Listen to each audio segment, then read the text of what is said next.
Anda kembali menyaksikan Sapa Indonesia Malam. Saudara, sebuah mobil pengangkut makan bergizi gratis MBG menabrak sejumlah murid SD Negeri Kalibaru 01 pagi Cilincing, Jakarta Utara.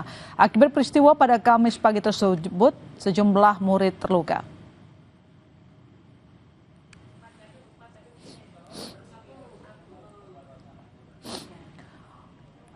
Kamera pemantau CCTV merekam detik-detik mobil SPG menerobos masuk halaman sekolah. Mobil tersebut menabrak sejumlah murid yang tengah menggelar kegiatan di halamannya. Sejumlah murid terluka langsung dibawa ke RSUD Cilincing dan Koja. Seorang pedagang sekaligus saksi mata mengungkap mobil MBG sempat terlihat meloncat sebelum menabrak pagar sekolah.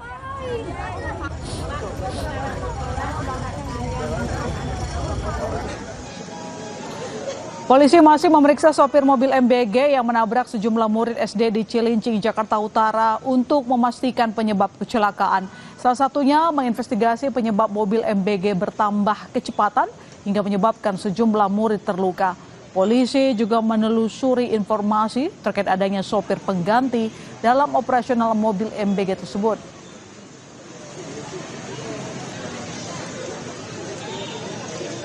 Nah, ini yang kita faktor penyebab kenapa bertambah kecepatan, apakah salah injak pedal atau yang lain, ini masih kita dalam. Artu belajar naik mobil bagaimana Pak? Pendalaman. Kalau SIM-nya sendiri keluaran 2001 ya. 2021. Infonya bukan supir yang biasa Pak, infonya supir ganti, itu benar nggak sih Pak? Ini masih kita dalam. Kepala Badan Gizi Nasional Dadan Hindayana mengungkap 22 orang jadi korban kecelakaan mobil MBG di SDN Negeri Kalibaru 01 pagi Kamis pagi. 11 korban sudah kembali ke rumah, sedangkan 11 lainnya masih dirawat di rumah sakit termasuk seorang guru. 2 di antara korban masih dirawat intensif oleh dokter anak, bedah saraf, dan bedah kosmetik. Bagian memastikan akan menanggung semua biaya perawatan korban. Nantinya apakah nanti akan ada evaluasi terkait dengan perekrutan supir atau pegawai-pegawai agar nantinya tidak terjadi lagi, Pak? Anda mengharapkan adanya perbaikan SOP? Ya, tentu saja karena selama ini kan juga kita sudah lakukan, bahkan di dalam juknis kami sudah tertulis bahwa mobil sebelum digunakan untuk pengiriman itu wajib dicek setiap hari.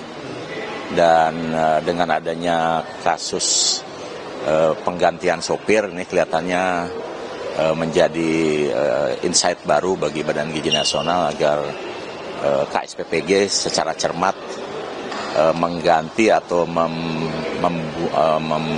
memilih sopir cadangan yang kualifikasinya sama. Penanganan korban kecelakaan mobil MBG, bagaimana evaluasinya? Kita tanyakan kepada Wakil Kepala Badan Gizi Nasional, Sony Sanjaya. Selamat malam, Pak Sony. Pak Sony, dapat mendengar suara saya?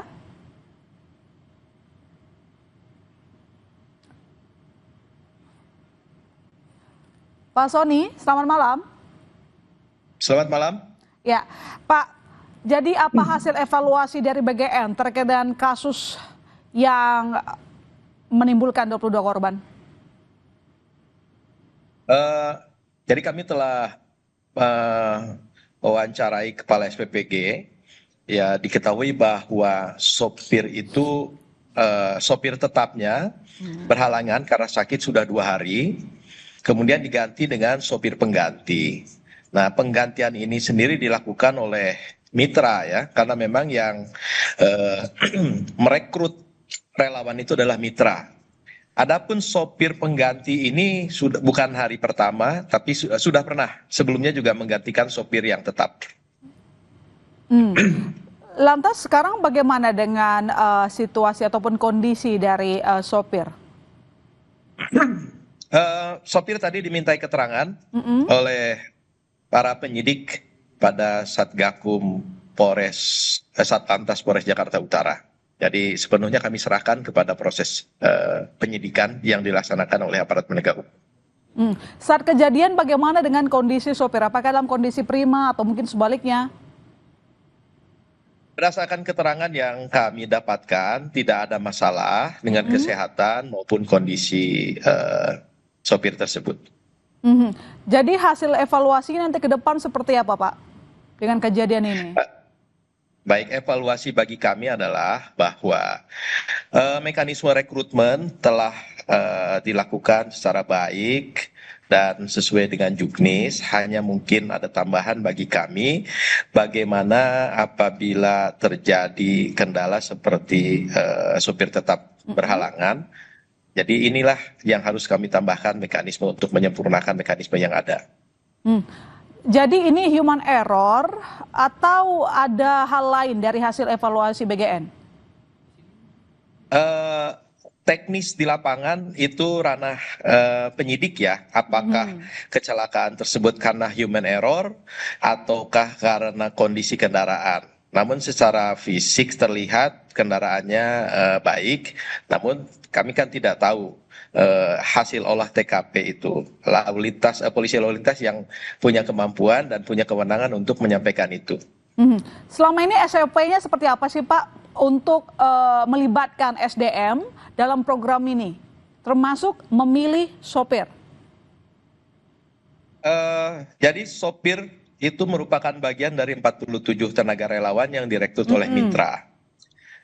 Mitra pada saat merekrut relawan tersebut harus melalui tahapan satu wawancara yang juga pemeriksaan kesehatan, ya surat catatan kelakuan baik dan lain-lain, dan itu semua sudah dilakukan oleh Mitra, termasuk terhadap sopir yang tetap. Nah, makanya tadi saya katakan, karena sopir ini adalah sopir pengganti, berarti kami harus mencermati kembali bagaimana apabila terjadi peristiwa yang sama tidak masuk, kemudian mekanismenya seperti apa, ini akan kami perbaiki. Perbaiki mekanisme yang Pak Sony sebutkan, artinya apakah nanti akan penambahan poin-poin dalam SOP kalau misalnya seperti kejadian ini tidak ada sopir tetap, maka kemudian direkrut sopir pengganti? Betul. Jadi kan permasalahan tidak sederhana itu. Ketika sopir tetap sudah ada, maka mereka diberikan honor. Nah, dan yang diberikan honor itu tentu dicatat nama-namanya. Sehingga ketika terjadi pergantian, misalkan pada saat ditransfer, apabila memang ini sopir pengganti, apakah itu hitungannya hari, apakah itu hitungannya tetap masuknya per minggu, bagaimana itu dikembalikan kepada mitra. Namun sebelumnya tentu harus kami tuangkan dulu di dalam petunjuk teknis yang disempurnakan. Pak Sony, lantas bagaimana sekarang kondisi para korban? Pada saat tadi kami kunjungi, alhamdulillah semuanya dalam keadaan sadar. 4 orang, 4 siswa tadi yang saya temui di rumah sakit umum daerah di Koja. Ada beberapa yang luka, memar. Itu yang dikelompokkan luka serius. Kemudian 1 guru mengalami patah kaki kalau tidak salah. Tadi saya tidak sempat bertemu karena masih dalam tindakan ronsel. Kemudian sebagian dirawat di rumah sakit di Cilicing. Tadi ada 2 yang masih dalam penanganan intensif. Yang lainnya sudah dikumpulkan tadi di aula. Bahkan tadi diberikan tindakan trauma healing. Trauma healing dalam keadaan santai, menonton TV, kemudian berkumpul dengan keluarga. Nah, tadi juga sudah langsung saya ajak bincang-bincang anak-anak tersebut.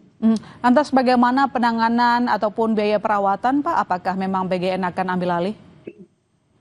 Tadi sudah saya sampaikan kepada Direktur RSUD kedua rumah sakit tersebut, kami minta anak-anak kita diberikan perawatan yang maksimal, yang optimal, yang terbaik, dan apabila pun dirawat, tolong ditempatkan pada ruangan yang terbaik. Untuk Pak Sony, biaya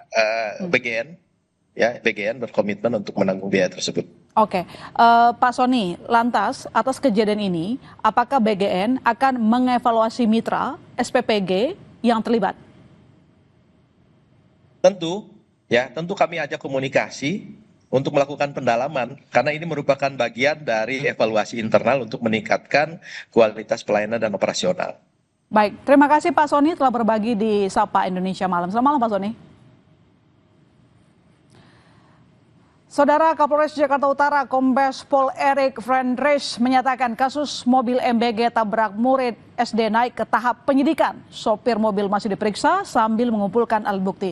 Polisi menyebut total korban sejauh ini berjumlah 22 orang. Status dan itu tadi terperiksa nih Bang ya saat ini? Ya, masih kami periksa mendalam karena tentunya masih saksi. Apabila nanti besok alat bukti sudah cukup, akan kami tetapkan sebagai tersangka. Ini masih mengumpulkan alat bukti, baik petunjuk maupun barang bukti yang ada. Sampai saat ini total yang dirawat atau yang mendapat perawatan 22 orang, 10 orang sudah rawat jalan. Belasan korban banjir bandang alami ispa hingga demam masih dirawat di Puskesmas Batang Toru, Tapanuli Selatan. Informasinya usai jeda.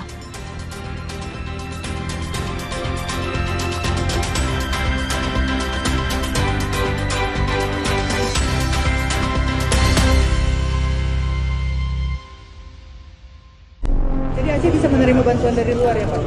Saya rasa dia ada larangan. Mereka tolong kita, masa kita persulit?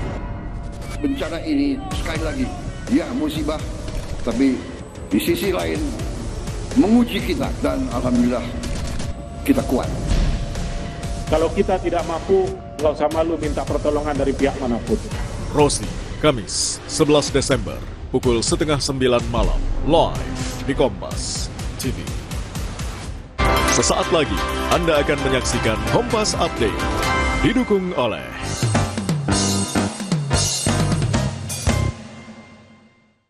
Anda menyaksikan Kompas Update bersama saya, My Sister Tarigan. Saudara, seorang pengendara motor meninggal dunia usai menabrak truk yang sedang parkir di kota Sukabumi, Jawa Barat. Sementara sang istri yang dibonceng sempat tak sadarkan diri dan langsung dibawa ke rumah sakit.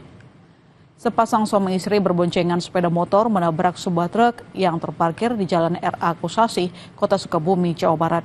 Akibat kejadian ini, pengendara motor meninggal di lokasi kejadian, sedangkan sang istri tak sadarkan diri dan langsung dibawa ke rumah sakit terdekat untuk mendapat penanganan medis. Diduga kecelakaan maut ini akibat pengemudi motor mengantuk hingga tak bisa mengendalikan kendaraannya dan langsung menabrak truk yang sedang parkir. Depan Primaya,